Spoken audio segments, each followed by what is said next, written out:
As a parent, you are your child's first teacher. But as a parent, you also know this is incredibly challenging. Our next guest is someone who studies what makes a child succeed in school and life. And here to share some of his handy tips is education strategist Dwayne Matthews. Thanks for being here, Duane. Thanks a lot, Ben. Okay, so let's talk about this. You've worked in public schools, you've worked in private schools all over the world. Are there universal questions that are asked by parents regardless of the system, regardless of the country?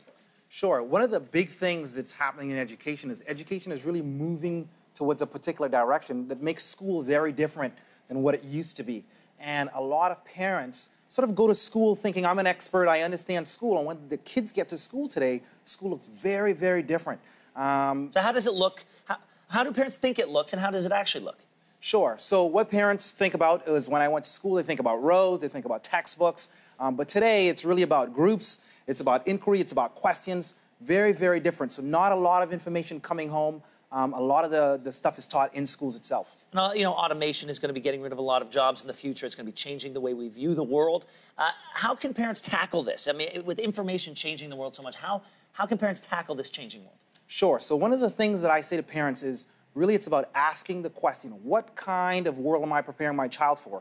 Am I preparing them for today, which is now? Am I preparing them for 2030, a few years from now? And that looks really, really different. So the information revolution is really changing the types of jobs and the types of ways that kids will conduct themselves into the future. So parents really need to focus in on that question first. Well, and that's another question I think a lot of parents have. We send our kids to school, they come back armed with a certain amount of information, but there are going to be gaps in that education. And in my opinion, it's the parents' job to fill those gaps. How would you tell them to tackle that issue, filling the gaps left by education? Right, right. So what I say to parents is this: there's 6 hours in a school day, and that 6 hours has not changed, but the amount of information that a teacher is responsible for has changed. So parents will find that teachers are really moving towards concepts. And so what I say to parents is, the school goes concept and social, you go fundamentals and character. Okay, drill down for me. What do those things mean? It sounds to me like those are sort of pillars, right? Right. So explain those pillars to me. Okay, so concepts are really big ideas, very, very big ideas. The fundamentals are sort of the things that we remember. I'll give you a concrete example. If someone is learning multiplication, the idea of how the numbers work and the interaction between the numbers is really sort of the big concepts. What people understand as fundamentals is the procedure, right? That very concrete procedure that you and I learned when we went to school, which is very, very different. Okay.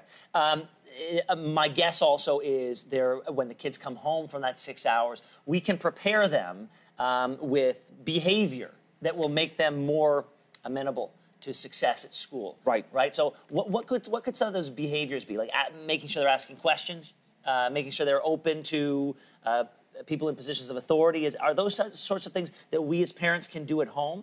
Sure. So some of the things that I think about, a couple tips that I give parents. One of them, really, and you alluded to, is inquiry. How do you get your child to ask more questions? As there's more information coming, there's going to be less opportunity for you to focus on memorization. Right. And really more opportunity for you to stream information. So you really have to ask questions and pull that information out. So formulating the right questions is really important. And I got to ask something here, because there's something that was put on a card for me. I need you to explain this to me. Smell the strawberries and blow out the candles. Sure, sure. What does this mean? So, I mean, it's really interesting. I got this strategy from a really good therapist that I know that lives in Amman, Jordan. Okay. And one of the things that she taught is that when you're receiving so much information, you're bombarded with a constant amount of information, your body can feel like it's in threat.